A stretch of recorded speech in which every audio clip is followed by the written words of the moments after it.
All righty. Good afternoon. Today is March 11th, and this is the meeting for the C Committee, Student Experience and Engagement.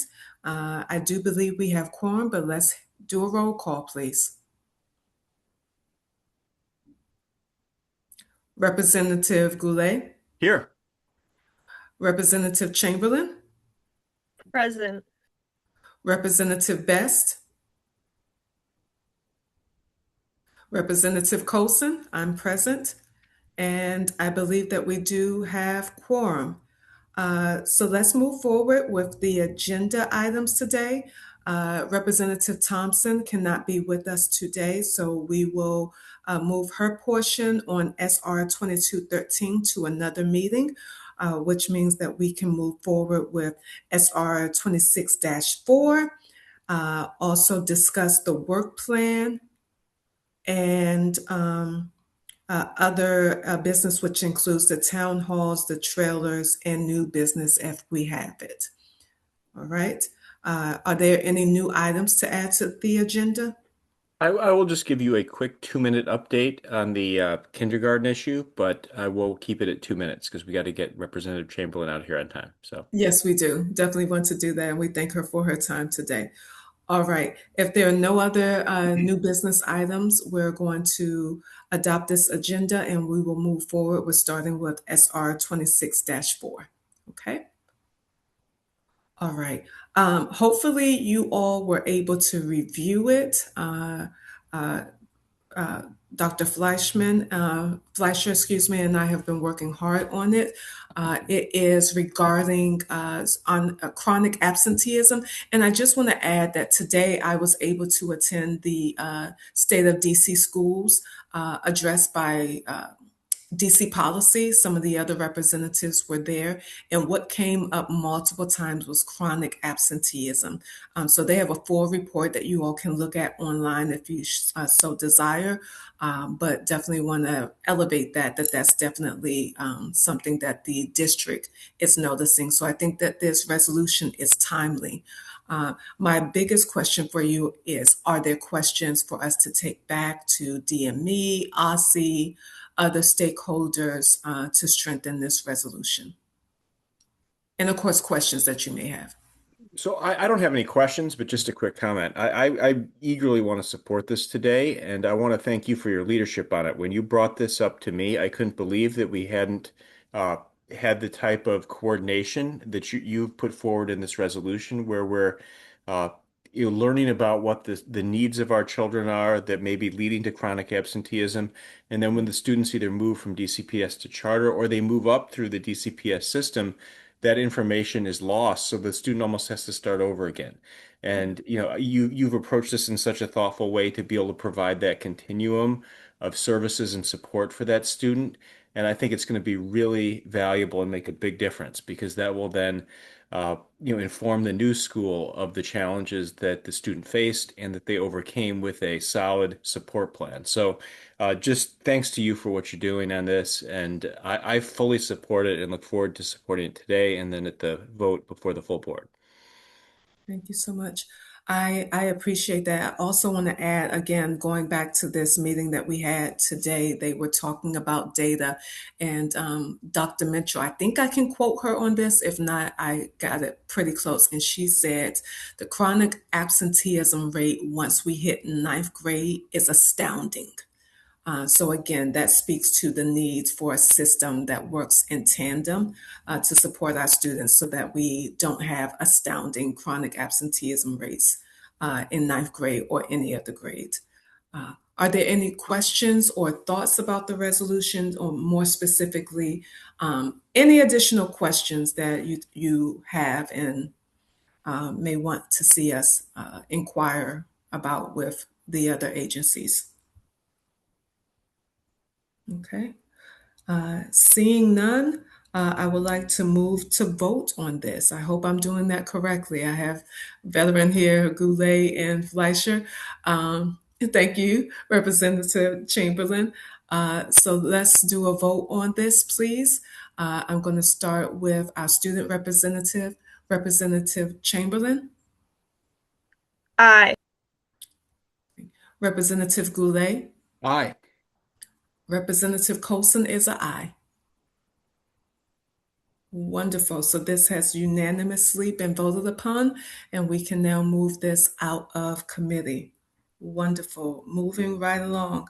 The next thing is for us to review what we plan to work on this year. It's hard to believe that we're already in March, but still want to revisit what we discussed during the retreat earlier, what we're going to focus on moving forward in the other Qs that we have left, Q2, 3, 4 for the year. So, what we discussed in the beginning of the year was looking at student safety, looking at bullying. Uh, I believe those are the things that we discussed. Are we still in favor and staying on that roadmap, or do we want to take a detour? What are our thoughts? So I'll be glad to go first. I mean, I think since we put that in the strategic plan as something that we're going to get done after we hear the student voice at the engagements that we're doing right now, I think Mhm. that should be a top focus of the committee. I'm sure there'll be other things that come up, but completing that strategic plan on those issues, I think, is really important. And it's the number one complaint I get still from parents. Number two is always curriculum, but number one is the issue of bullying and how that's handled. Uh, I think updating the definition to include cyberbullying in a thoughtful way is important. I think making sure that restorative practices focus on areas where there's conflict but not bullying, I think is really key. And just really making sure that students who are the victims of bullying aren't forced to then have to leave their school to go elsewhere because I mean, basically the administration throws up their hands on this. So I think it's one of the things that is most important is establishing appropriate accountability.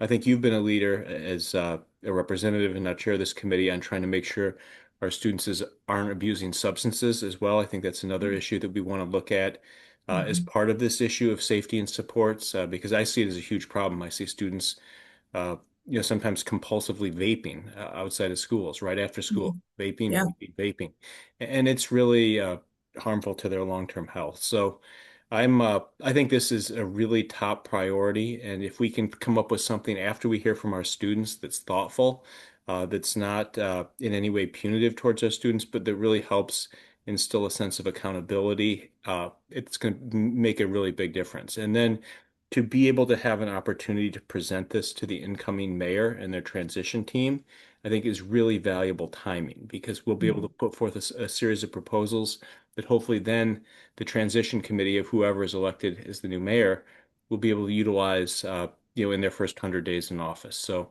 I think the timing works well, and I think we have the right people on this committee to come up with something that's really thoughtful. Yes, I agree with you. I also want to say that I know that when you were chair, you spoke of us looking again at the discipline policy. I think it's uh, Fair to Attend Act. I could be quoting it wrong, but included in that, I would say yes, the bullying, yes, the discipline, because as we know, that was uh, enacted, I think, in 2018.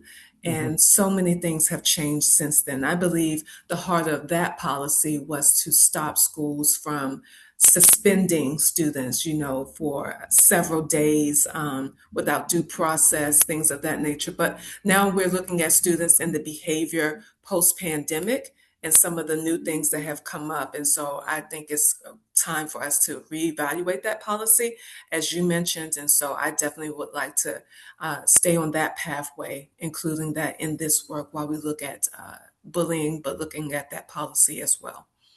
Yep. Yeah. Uh, any other thoughts or questions as it relates to our priorities moving forward? I would love to jump in. Thank you, Mr. Goulet, for sharing, or Representative Goulet, for sharing your thoughts. Um, I I I do agree on updating definitely the definition for bullying.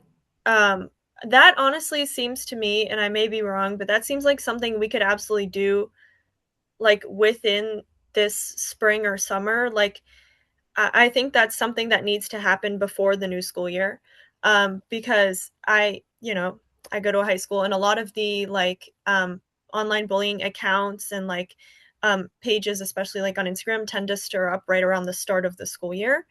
I see a lot more like online bullying when people come together again after the summer.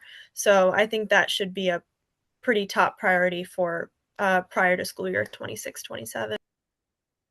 Okay, great. So it sounds unanimous that we definitely want to stick with the priorities that we've already set, which is great. Oh my goodness, did I lose you all? I'm still here, but Okay, I'm you're, getting a lot of pop-ups from Zoom. That's okay. Well, please, what were you going to say? oh no, nothing. I was just letting you know I was still here. Okay, yeah.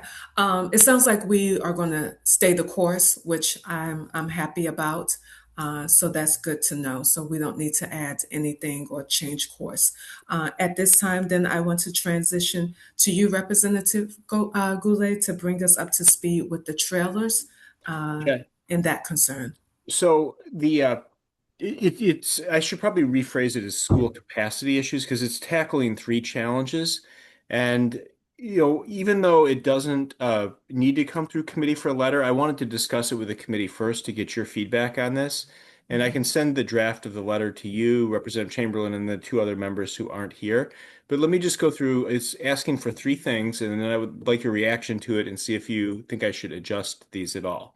So the first thing is the trailers, obviously, to find out the usage of trailers, the start date of the usage of trailers, and then how many classrooms are being used as trailers. So that way we would know how much physical classroom space would be needed to remove the trailers. Then the second issue would be the number of classrooms that would need to be added to provide in-boundary universal pre-K 3 and then pre-K 4 broken down by grade. This is an issue for Ward 3 and then also for Lafayette and for the other one. Gosh, it's in Ward 2. Why am I blanking on it right now? Ross in Ward 2. They have no pre-K 3 at all because of the school overcrowding there. But there are other schools, I believe, that have waiting lists for pre-K 3 as well. So they do have some pre-K 3, but just not universal pre-K 3. And this is a huge issue for parents because I'll just speak for myself on it. When my kids turn 3, we were hoping to put them in DCPS pre-K 3. We went down, quickly learned there was no pre-K 3, so we applied for the lottery. We got a slot in Ward 7. But trying to get the kids to pre-K in Ward 7 and then get back to work just didn't work for the schedule. It would have worked great if it was like you could walk to the neighborhood elementary school, but it did not just work schedule-wise to drive all the way across the city, then drive back to work, and then drive back to pick the kids up. You couldn't do it. So basically, no pre-K 3. Pre-K 4, there was a waiting list, so they couldn't get in at pre-K 4 either.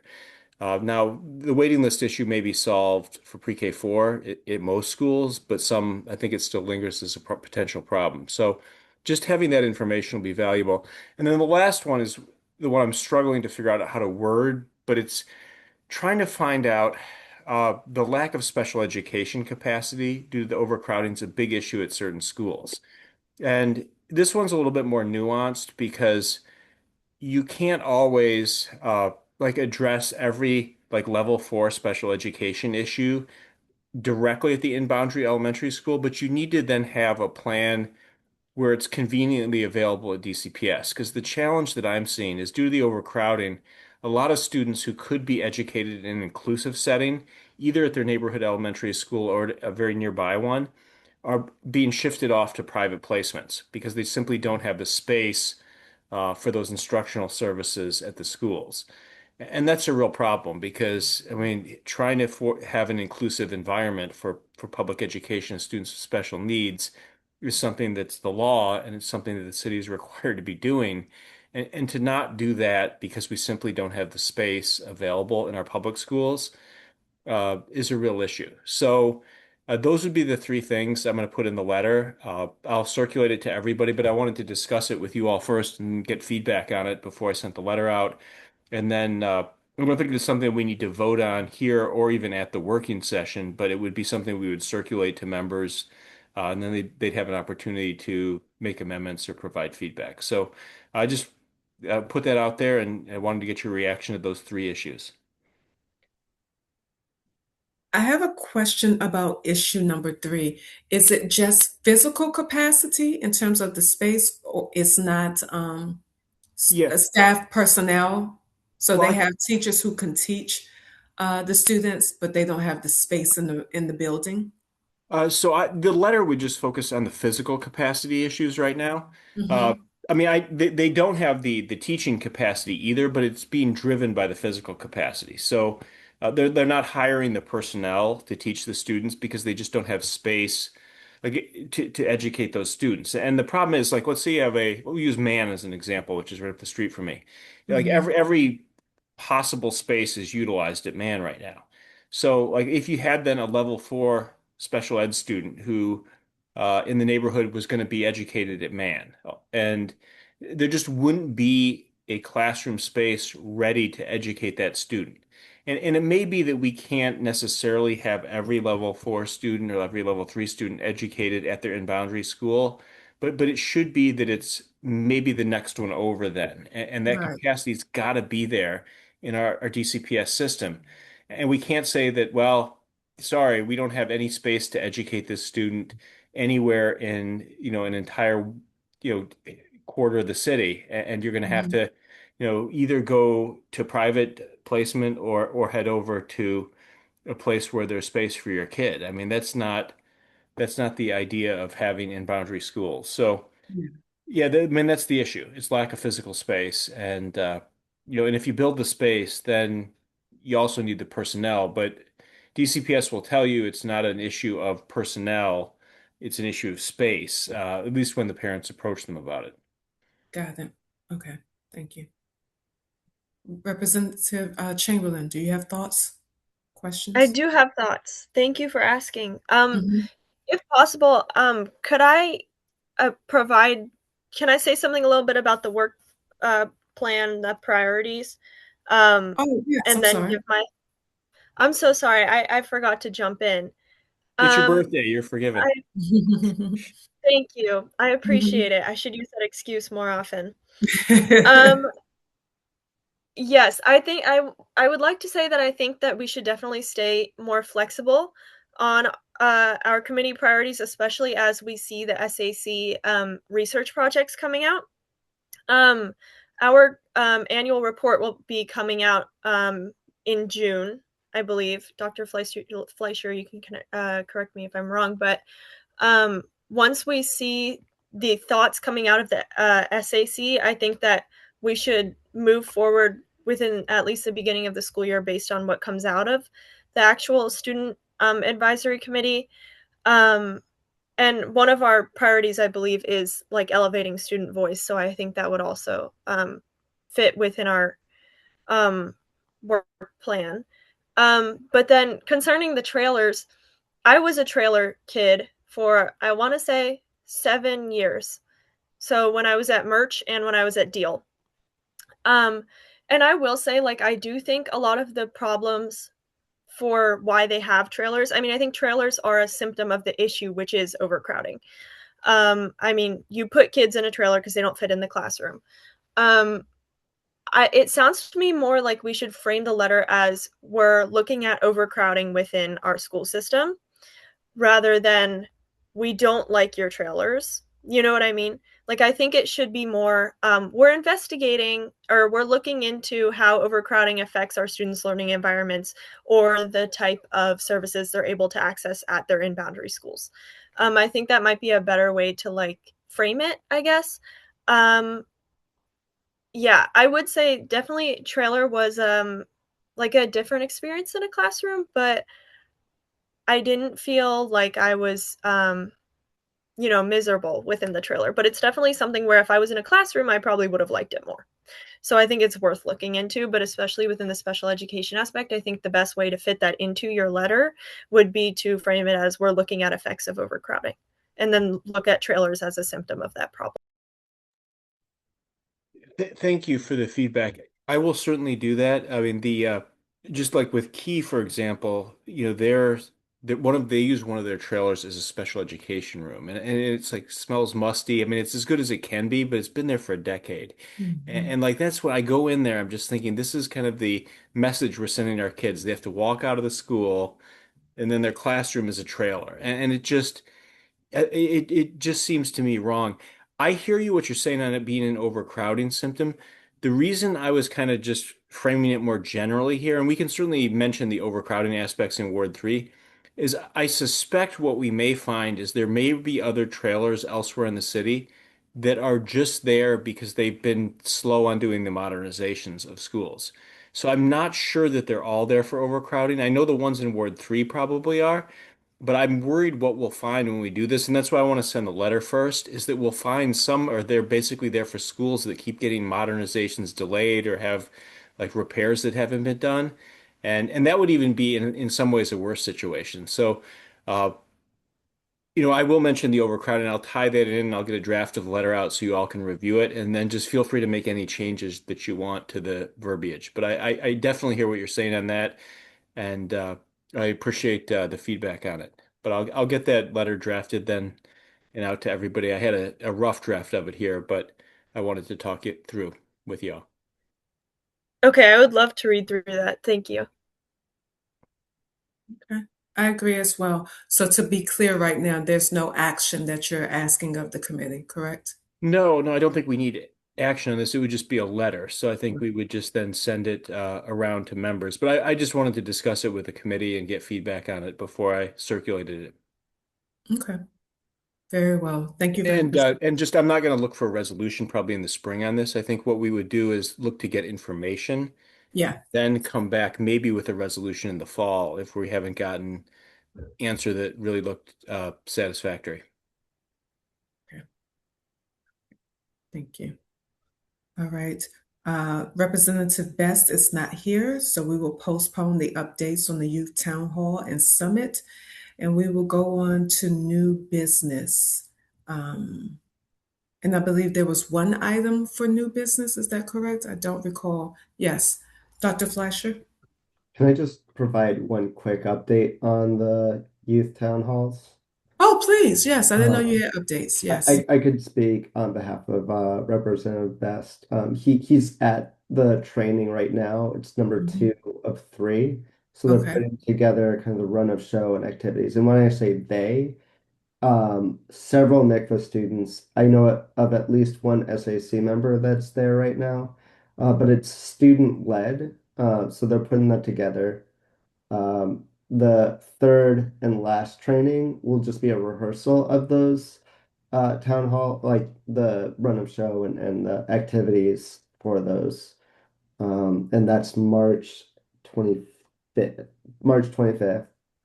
Uh, the first town hall will be I'm sorry,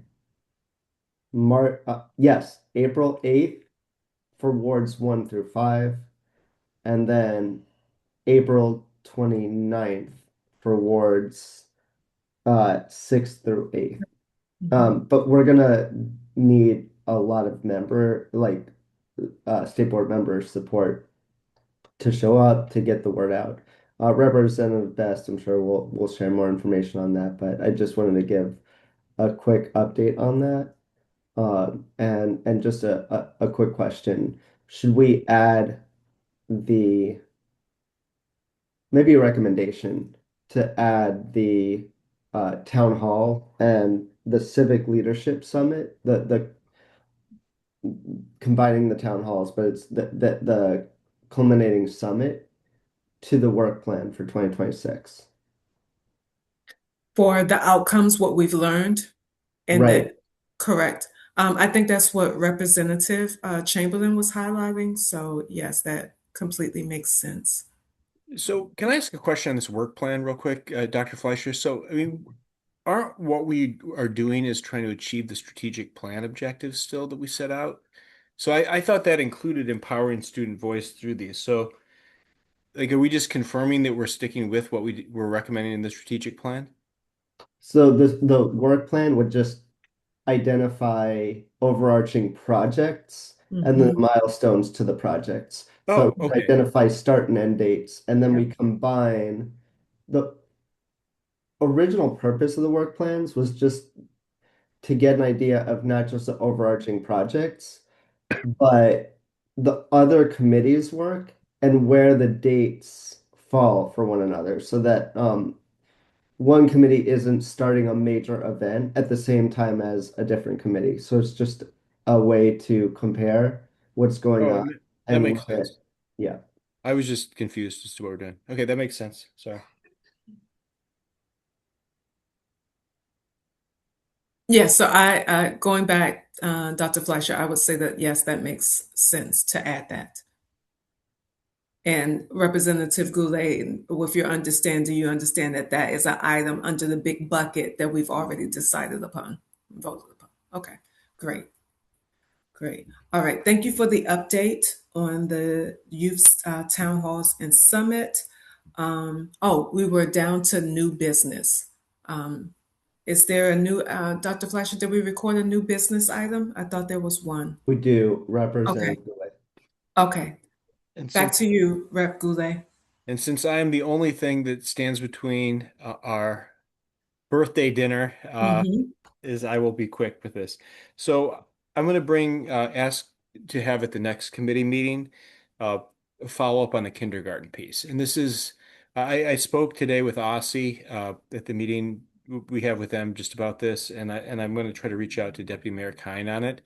Uh, I don't like our policy right now on kindergarten. I think it is developmentally inappropriate. It doesn't match what any other state does. No state forces 4-year-olds to go to kindergarten, and then forces them onto an IEP.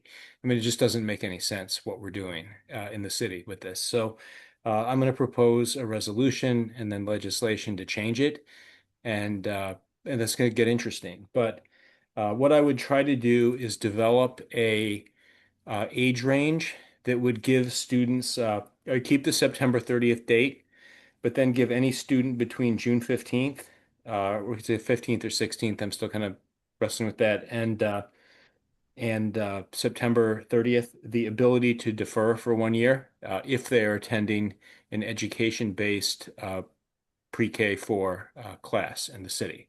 So that would be that would still be the strictest policy in the entire country for students, but it would get around issues we have that I think are just completely inappropriate. Like the family I think of is that came from Florida, where you had a child who had not attended kindergarten, who couldn't attend kindergarten in Florida because of just a different date, where their birth date was in August, but the cutoff in Florida was August 1.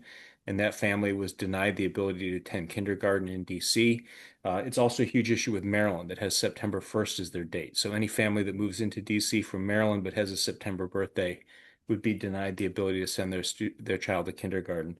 And it just doesn't make sense what we're doing because it's going to force students who aren't developmentally ready onto IEPs. It doesn't comply with what any other state in the country is doing, and it frankly doesn't make any sense at all. So uh, that will be what I proposed at the next committee meeting. I intend to bring you a resolution. I intend to bring you a piece of legislation that goes with it.